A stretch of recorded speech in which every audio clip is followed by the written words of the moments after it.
should be barred from taking the knee or wearing campaign badges on their uniforms because of the risk of appearing to have partisan political views. So says a new report from the Policy Exchange think tank, warning against police officers being distracted from solving crimes by woke causes.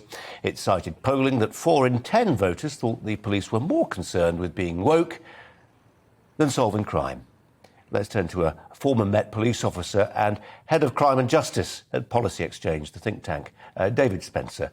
David, welcome to you, and thanks for producing some really valuable and important, I think, timely work as well. If you could summarise your key findings, what are they?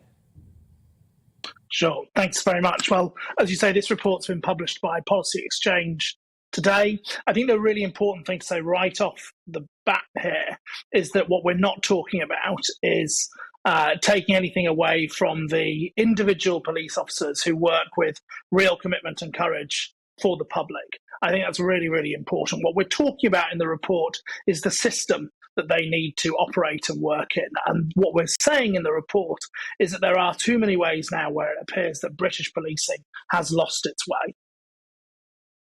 To what extent, David, does that reflect broader cultural trends?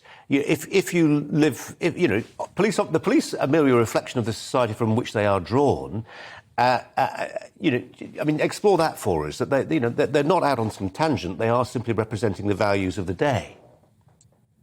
I think that's very true, and it's an absolute bedrock of British policing, and has been for 200 years, that the public are the police and the police are the public. So I think you're absolutely right that what we see so often in policing is a reflection of the society that police officers work within.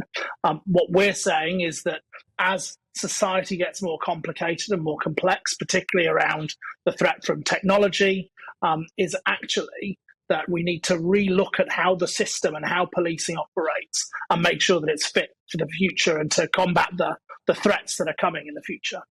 David, just quick-fire stuff. Would you say it's not a particularly good idea for cops to take the knee, for cops to dance the Macarena on a Pride march, to drive around in cars emblazoned with Pride flags?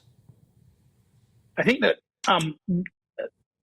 all of this is pretty complex in some ways, and these are slightly different issues. Each of the things that you mention here are slightly different issues. If I take one of them, the policing of public events, and these large-scale public events, I'm thinking about Notting Hill Carnival, for example, at the weekend, hugely challenging, massive policing operations that are hugely challenging.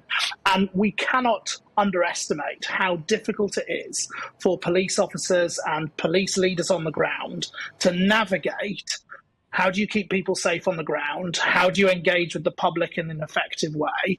How do you demonstrate impartiality? How do you make sure that with social media and iPhones videoing everything that's going on, how do you make sure that you maintain the wider public confidence in policing? And what we're saying is that's hugely challenging to ask police officers to do. And the current guidelines and guidance around it should be re-looked at to make sure that police officers on the ground are getting the support and the guidance they need to make the right decisions.